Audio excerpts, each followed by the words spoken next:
Welcome to NTD News Today. Here are today's top stories. Treasury Secretary Scott Bessent calls Greenland essential to U.S. security as President Trump threatens new tariffs and European leaders push back. And President is set to attend the World Economic Forum at Davos this week with the largest U.S. delegation ever. The issues the president is expected to address: federal government investigating after anti-ICE protesters disrupt worship at a church in Minnesota. Plus, the mayor of Minneapolis responding to reports President Trump is mobilizing the military to aid in immigration enforcement. A high-speed train collision kills dozens in southern Spain. Officials say the death toll is likely to rise. And the jewel heist inside the Louvre Museum in Paris caught on surveillance camera. The jewels, valued at $102 million, remain missing.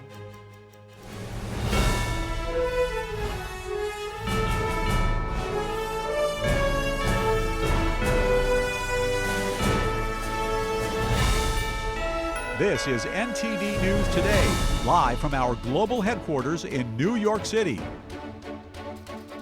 Today is Monday, January 19th. I'm Stephanie Cox. Greenland continues to be a global focal point this week. Secretary of Treasury Scott Bessent called the island essential to national security in an interview yesterday. NTD's Daniel Monahan reports on that and the responses from European leaders after President Trump threatened new tariffs. President Trump has continued to exert pressure on Europe in his quest to acquire Greenland. Treasury Secretary Scott Bessent discusses why that is crucial, speaking on NBC's Meet the Press. President Trump strongly believes that we cannot outsource our security because, Kristen, let me tell you what will happen, and it might not be next year, might not be in 5 years, but down the road, this fight for the Arctic is real. Bessent says if there were an attack on Greenland from Russia or from some other area, the U.S. would get dragged in. So better now, peace through strength, make it part of the United States, and there will not be a conflict because the United States right now, we are the hottest country in the world. We are the strongest country in the world. The Europeans project weakness. The U.S. projects strength. President Trump wrote on Truth Social that NATO has been telling Denmark for 20 years to get the Russian threat away from Greenland. The president says world peace is at stake, arguing that China and Russia want Greenland, and there's nothing Denmark can do about it.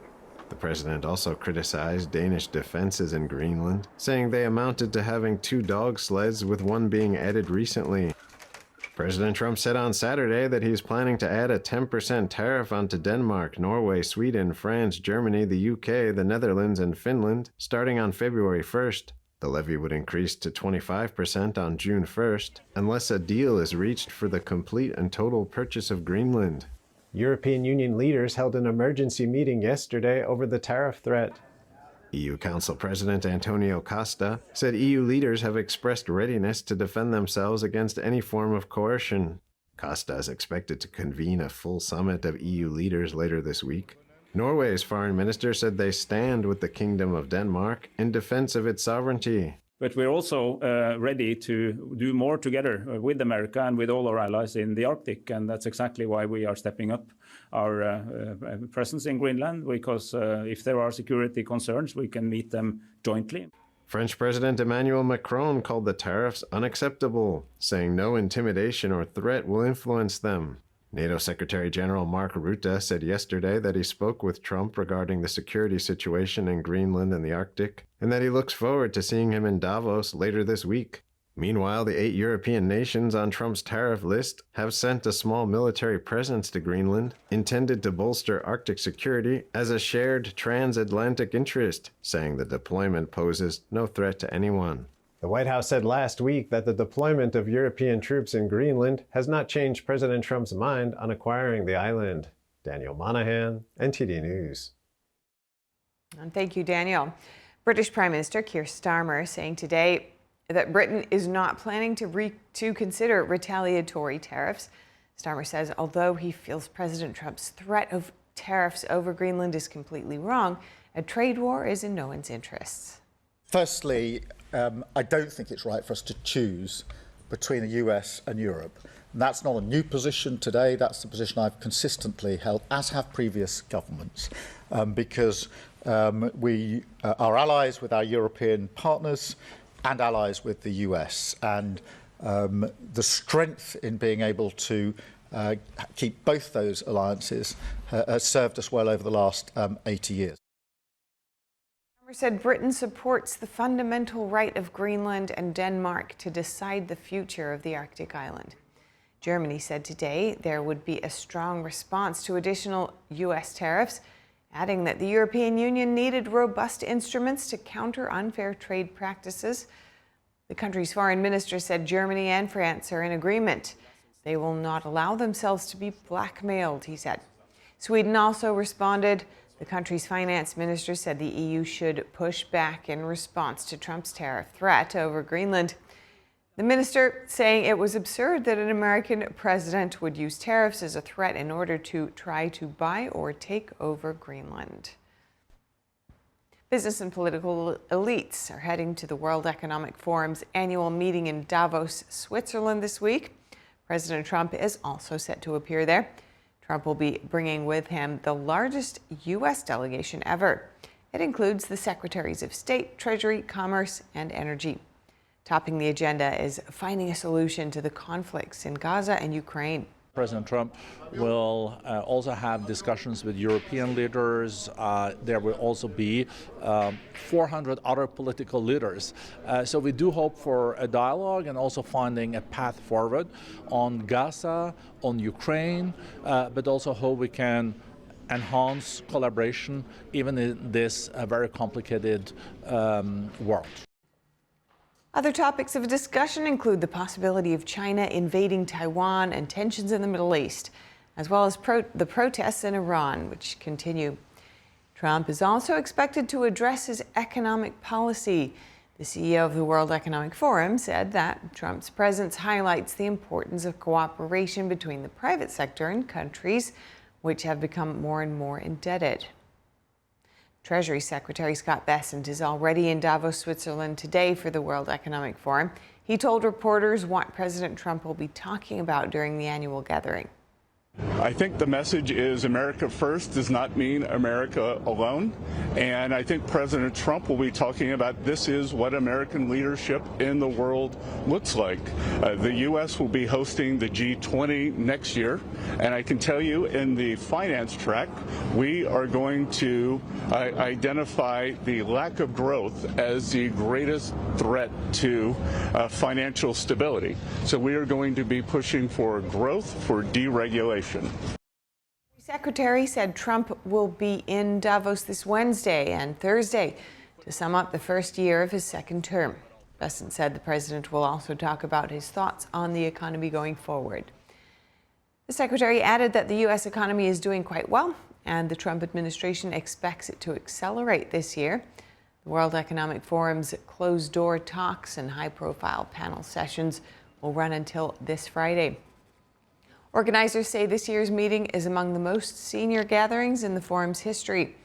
Besides Trump, there will also be close to 65 heads of state and government, as well as nearly 850 CEOs and chairs.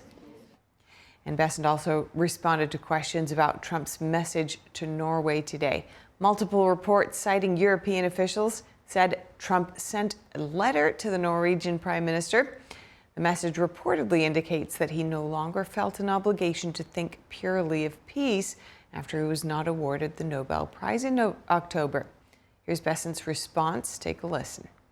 I don't know anything about the president's letter to Norway, and I think it's complete canard that the president will be doing this because of the Nobel Prize. The president is looking at Greenland as a strategic asset for the United States. We are not going to outsource our hemispheric security to anyone else. I spoke to President Trump, and evidently there are a lot of inbounds, and I think everyone should take the president at his word. A federal investigation is underway after anti-ICE protesters stormed a church in St. Paul, Minnesota. The incident took place yesterday during worship at the Baptist church. Here's the story. This Sunday morning at City's Church in St. Paul, Minnesota was not like any other. During worship, a group of protesters stormed the Baptist church chanting "Justice for Renee Good" in reference to the woman fatally shot by an ICE agent in Minneapolis after she drove her car into him. In a video circulating online, the protesters said they targeted the church because of allegations one of its pastors was connected to ICE. The pastor in question is David Easterwood, which is the same name listed as acting director of the ICE field office in St. Paul. NTD reached out to ICE to verify whether these are the same individual. ICE shared a video of the protest from the Center for Baptist Leadership saying, "Agitators aren't just targeting our officers, now they're targeting churches too." In a post on X, Attorney General Pam Bondi said yesterday the Department of Justice is investigating the incident. Assistant Attorney General Harmeet Dillon, who leads the DOJ's Civil Rights Division, said her department is looking at potential violations. She said the protesters were desecrating a house of worship and interfering with Christian worshipers. The incident comes as tensions over immigration enforcement in Minnesota rise. Speaking to Fox News Sunday, Acting ICE Director Todd Lyons once again warned elected officials not to spread rhetoric that could put agents in danger. So we started seeing this back in April, and I sent up the flare and started asking, elected officials not to stoke such dangerous rhetoric about ICE. And now exactly, you are seeing exactly what you just said. You've seen attacks on ICE officers and our other federal partners for only going out there and doing their law enforcement mission. As protests, sometimes violent, grow, Reuters reported yesterday the Pentagon has ordered 1,500 active-duty soldiers to prepare for a possible deployment to Minnesota. The outlet cited two officials, though the Pentagon hasn't made any statements itself. President Trump has previously said he could invoke the Insurrection Act to quell unrest, enabling the federal government to send in the U.S. military. The mayor of Minneapolis called the idea of sending in soldiers a, quote, ridiculous and unconstitutional idea. Mayor Jacob Frey said the city will not be intimidated. This act was clearly designed to intimidate the people of Minneapolis, and here's the thing. We're not going to be intimidated. If the goal here is safety, we've got many mechanisms to achieve safety. And the best way to get safety is not to have an influx of even more agents, and in this case, military, in Minneapolis. Meanwhile, Governor Tim Walz has mobilized the Minnesota National Guard. In a post on X Saturday, the Minnesota Department of Public Safety wrote, "The Guard troops are ready to help support public safety and the rights of all who assemble peacefully." The troops aren't deployed yet, but the state says they will wear bright yellow reflective vests to distinguish them from other agencies like ICE.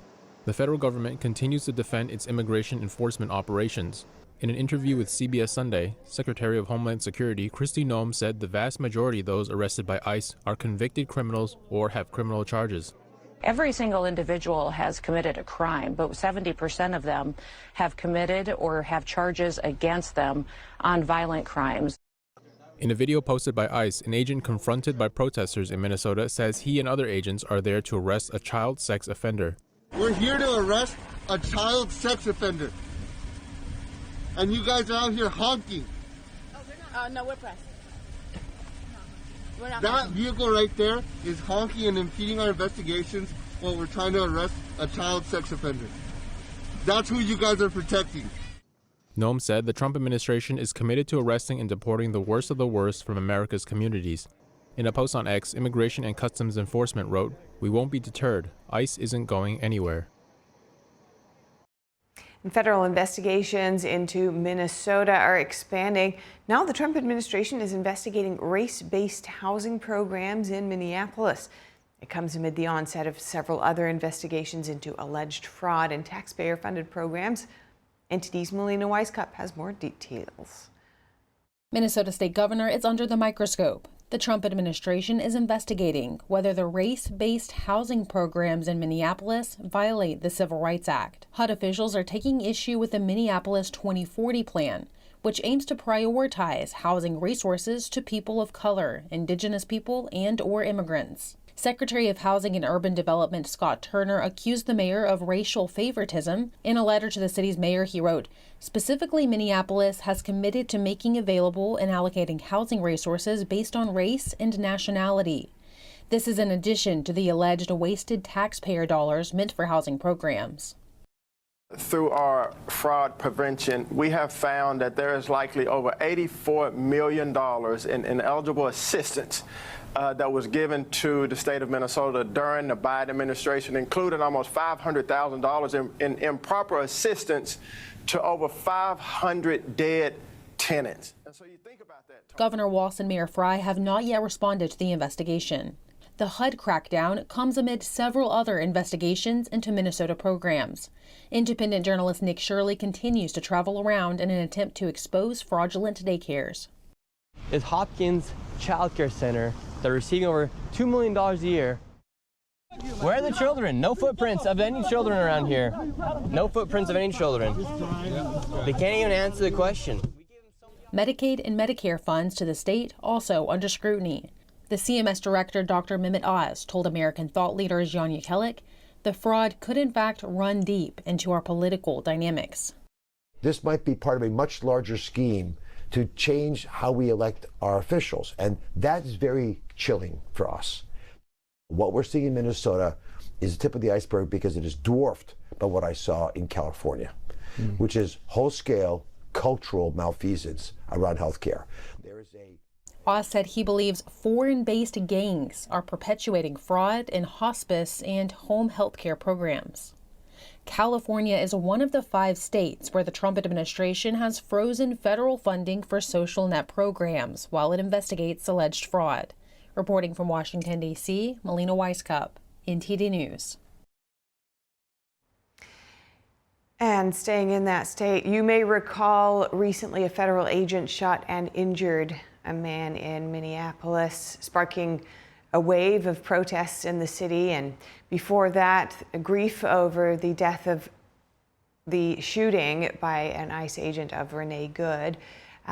We're going to speak all about this and more, the latest happening regarding ICE and other updates in Minnesota, with George Fishman, Senior Legal Fellow, Center for Immigration Studies. Good to have you with us today, George. With President Trump threatening to deploy troops now to Minnesota, what is the Insurrection Act? Let's start with the legality of it. Well, sure. The Insurrection Act has been around for many, many, many years. It's been used in the past to put down the Whiskey Rebellion by President George Washington. It's been used by Presidents Kennedy, Presidents Eisenhower, Presidents Johnson to protect blacks during the Civil Rights era, their ability to vote, black students' ability to attend an integrated high school in Little Rock. The Insurrection Act allows the president, in cases where the federal law cannot otherwise be enforced, to bring in the U.S. military, either active duty soldiers or the federalized National Guard. It's even been used back about 125 years ago to protect Chinese immigrants in the West who were being attacked by a mob. It's the Insurrection Act should not be feared. It has been used over 30 times in United States history, often to protect American citizens and immigrants who need protection. Well, thank you for that. And just for context, we had some very dramatic footage playing just now. I'm not certain exactly when and where that was from, so I'll be seeking confirmation and I'll be letting you all know. But let's look at how the act applies here today. Could there be any challenges to that? Any questions around the legality of it today in Minnesota? Oh, sure. I have long advocated for the use of the Insurrection Act to allow the military to be a force multiplier for ICE in enforcing the immigration law in this country. There are about 6,000 ICE agents. There are millions and millions of illegal aliens who are removable or who have already been removed. The military forces could be a great force multiplier in enforcing the law. Here we have a somewhat different situation where ICE officers are being attacked, are being threatened. Their ability to carry out and enforce the law has been impeded by often violent protests designed to prevent them from being able to enforce the law. So President Trump has used sort of another statute, which has the same origins as the Insurrection Act, to use National Guard forces to protect ICE agents in Illinois. The Supreme Court ruled late last year that that was likely not a lawful use of that statute because the National Guard was not being used to enforce the law. They were being used to protect federal forces. If the military is used to protect, if active duty military are used to protect ICE agents from violent attack, from efforts to impede their ability to enforce the law, the same issue is likely to come up. So it'll be litigated whether protective services, protecting federal buildings, protecting federal officers is an appropriate use of the Insurrection Act. We'll have to see, but you have to keep in mind, putting aside the Insurrection Act, it's long been assumed that the president has inherent constitutional authority to protect federal buildings, federal officials from violent attack. And so even if the Insurrection Act potentially, though I don't think it will be, but potentially is off the table here to protect ICE officers, the president can rely on his inherent authority as the commander-in-chief, as the president of the United States, to use military forces to protect ICE officers from attack. So let's take a look now at the protesters themselves. How can anti-ICE protesters communicate their message in a way that neither breaks the law nor endangers them in the process? They have the same First Amendment rights as any other United States citizen. They can demonstrate, they can march, they can protest, they can speak. But what they can't do is employ violence. What they can't do is act with the goal of disrupting law enforcement operations. Interfering with law enforcement operations is a crime. That they can't do. They can certainly march and speak and express their points of view as all U.S. citizens are able to do. But violence, making it impossible for the law to be enforced, they don't have that right. And what role do you think state leadership plays in ensuring these protests remain peaceful? Well, I presume, well, not just presume, I think the Trump administration has pointed out that the rhetoric being used by the governor of Minnesota, by the mayor of Minneapolis, has just encouraged these violent protests. And so if the state officials, the local officials in Minnesota, instead of fomenting and advocating and encouraging violent protests, were to call for peace, which peaceful protests, which I'm glad the governor has recently done in Minnesota, but also allow their local police, state police, to keep order and to keep the peace. If state and local police in Minnesota were doing their job of keeping the peace, there wouldn't be the need in the first place to send in the National Guard, to potentially send in active duty military to protect ICE officials, ICE officers, because state and local police would do it. They're not doing it. Well, certainly we're all hoping that this can really be de-escalated and very soon. Thank you so much for your time today and your expertise and insights. George Fishman, good to speak with you. Thanks so much for having me. Next, a rare burst of winter weather bringing snow to parts of Florida for the second year in a row. Snow briefly fell across the western Florida panhandle early yesterday.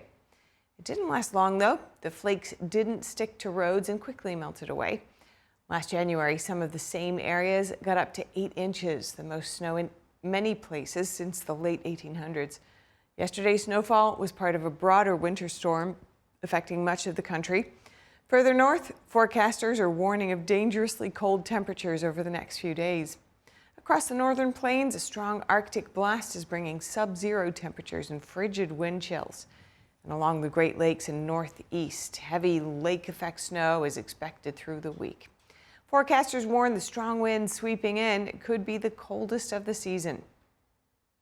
And an extreme cold snap is expected to hit New York City this week. Forecasters say wind chill temps could drop below 0 degrees, and the cold could last till the end of the month. Hundreds of flights were canceled across New York and New Jersey as snowstorms descended on the region yesterday. New York City has warned residents to be watchful for signs of hypothermia. The city's public health system warned that anyone experiencing symptoms of hypothermia should seek medical care immediately. Symptoms include shivering, increased heart rate, mental confusion, frostbite, or blisters on the fingers. So be sure to watch out for your neighbors too. Pennsylvania Governor Josh Shapiro has a new memoir coming out. In the book, he says several Democratic officials asked him about his ties to Israel. This was during former Vice President Kamala Harris's White House run in 2024. According to the memoir, which was obtained by several media outlets, the question also came from Harris and her vetting team. Former White House counsel Dana Remus, who would eventually become a senior member of Harris's team, bluntly asked Shapiro, quote, "Have you ever been an agent of the Israeli government?" Shapiro said he was surprised by her question and added that it was offensive to him. Shapiro is an observant Jew and Zionist and was critical of some of the protests on college campuses after the Hamas-led October 7th terrorist attacks. Harris ended up picking Minnesota Governor Tim Walz as her running mate and lost Pennsylvania by roughly 120,000 votes. Both Harris and Shapiro are considered potential presidential candidates in 2028. And today, of course, is Martin Luther King Jr. Day. But last Thursday marked the iconic civil rights leader's actual birthday. Born on January 15th, 1929, Martin Luther King Jr. would be 97 years old. King's involvement with the civil rights movement dates back to the 1950s. He led the Montgomery bus boycott in 1955 after Rosa Parks famously refused to give up her seat to a white passenger. King was awarded the Nobel Peace Prize in 1964, the same year the Civil Rights Act was passed, before getting assassinated in Memphis, Tennessee in 1968. King's birthday is celebrated on a Monday due to the Uniform Monday Holiday Act, which calls for certain federal holidays to occur on Mondays to provide long weekends. Coming up, House Speaker Mike Johnson is set to address the British Parliament. His appearance comes as the U.S. marks 250 years of independence from Great Britain. And French TV broadcasts surveillance footage of the jewel heist inside the Louvre Museum in Paris. The jewels, valued at $102 million, remain missing.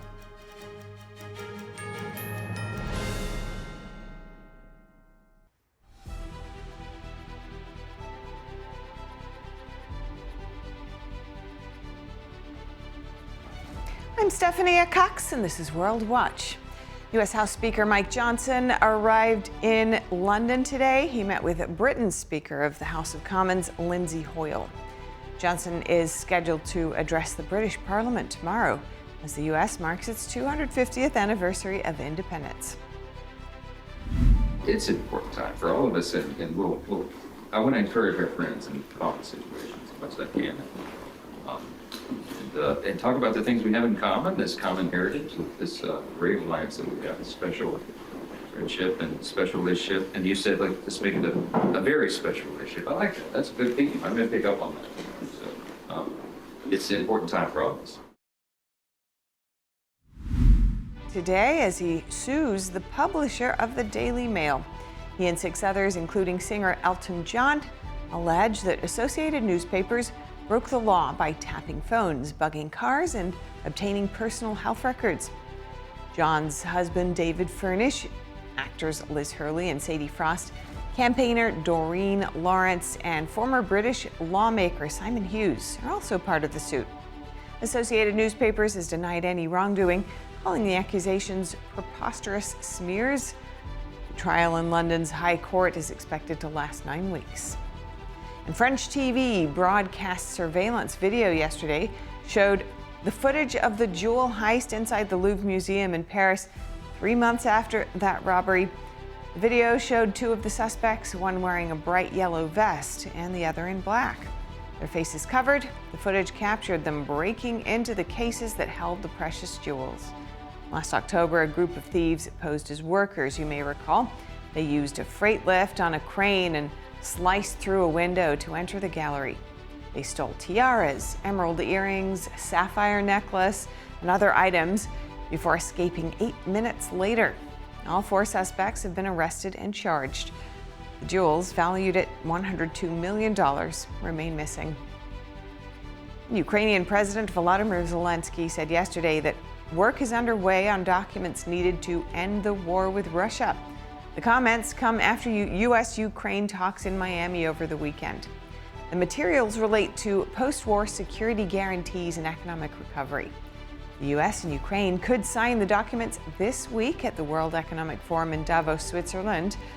Zelensky's comments came after Russia kept up its hammering of Ukraine's energy grid in attacks overnight into Sunday that killed at least 2 people. If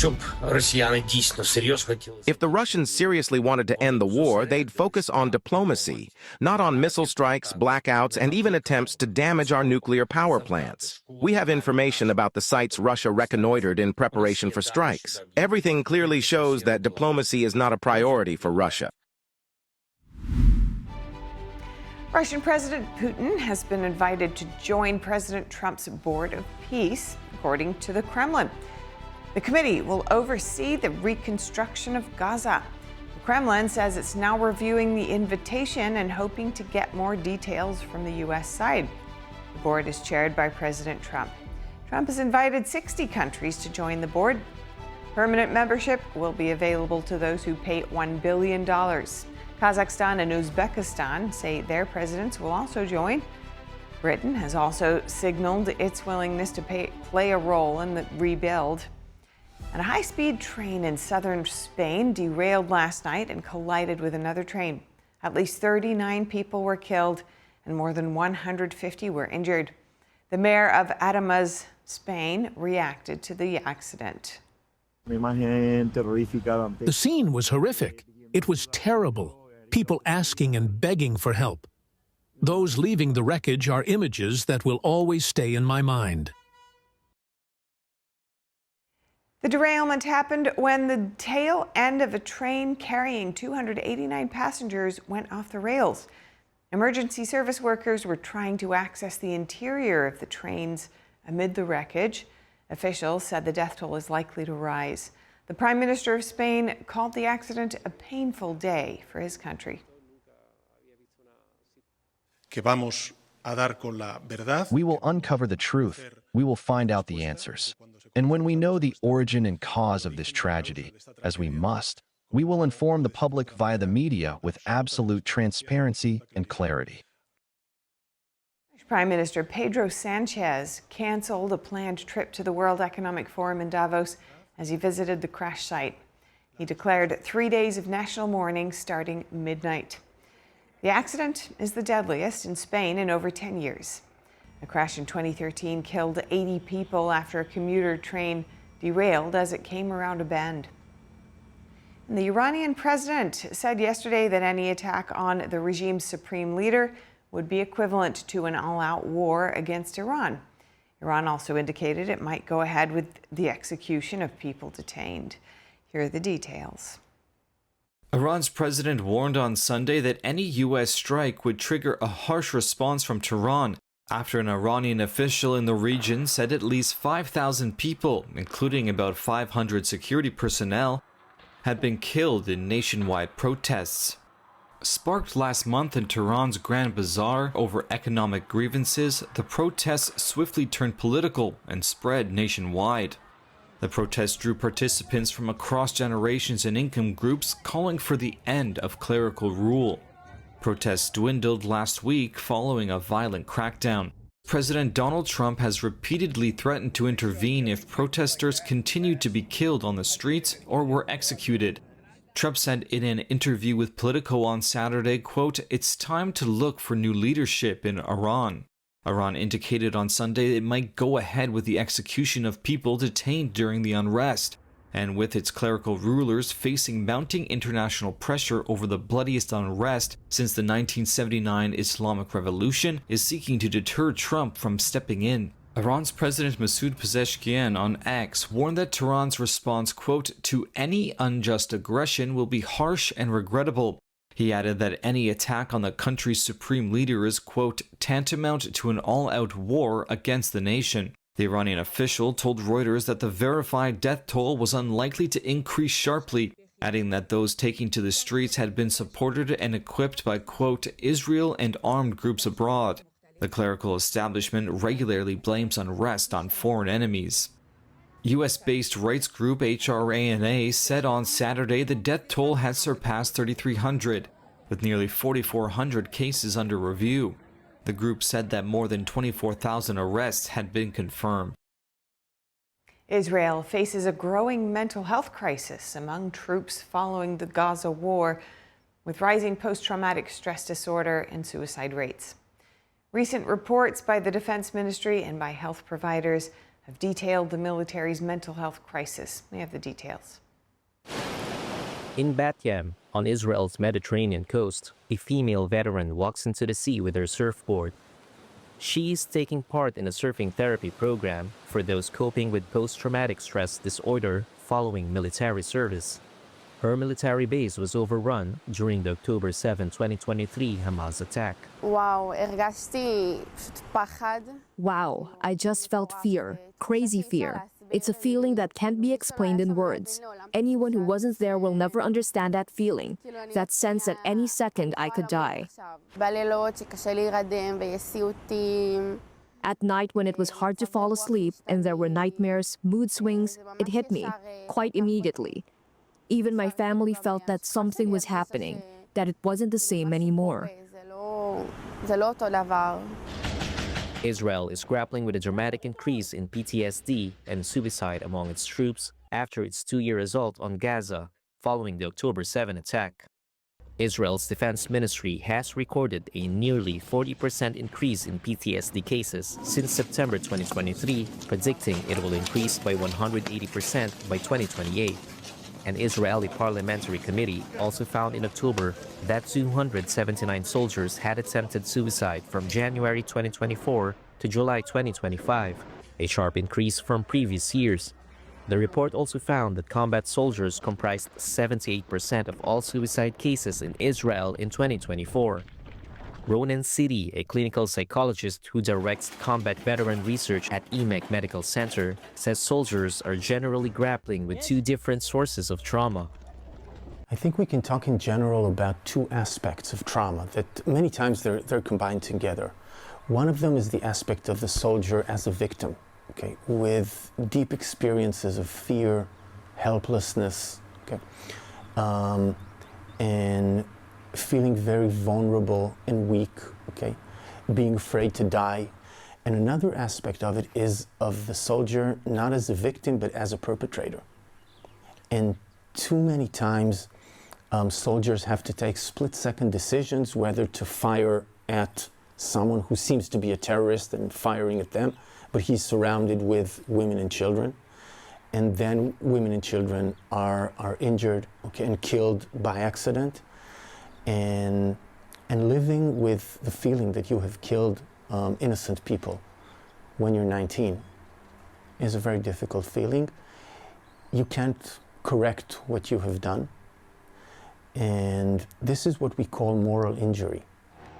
A soldier seeking state support for their mental health must appear before a Defense Ministry Assessment Committee, which determines the severity of their case. That process can take months and can deter soldiers from seeking help, some trauma professionals say. Others have received help from organizations such as Hegel Shelley.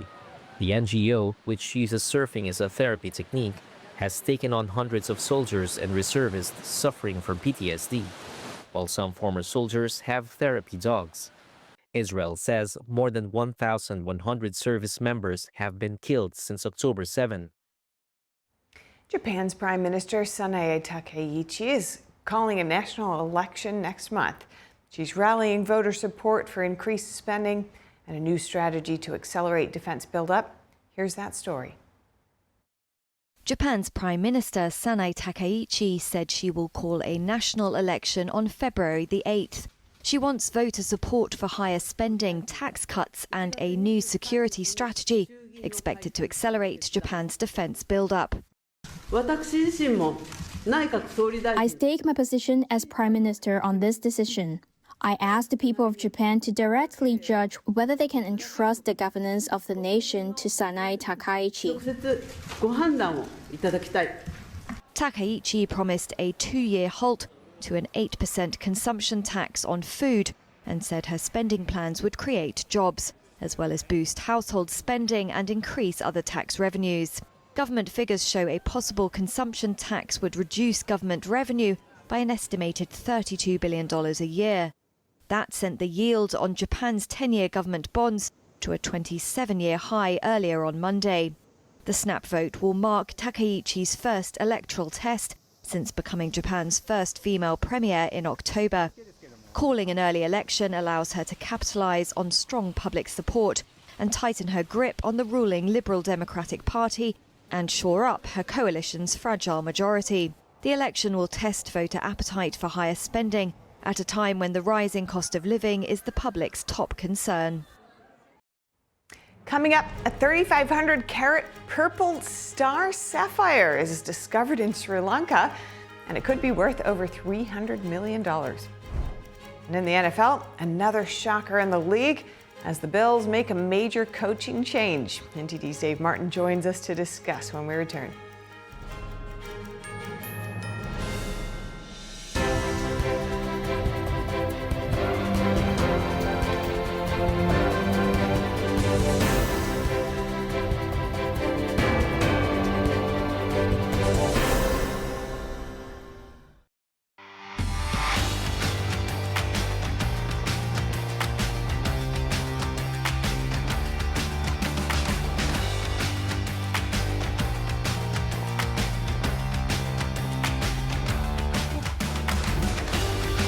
Welcome back. Now for the sports news, we're joined by NTD's Dave Martin.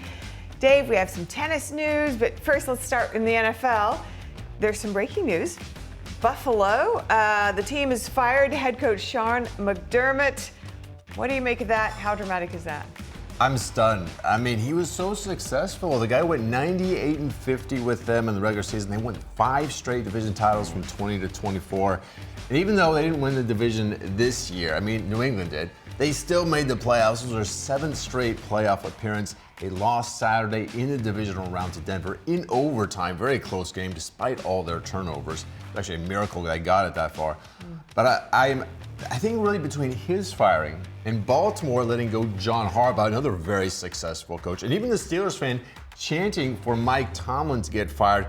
Tomlin ended up resigning. You could call this, the Patrick Mahomes effect.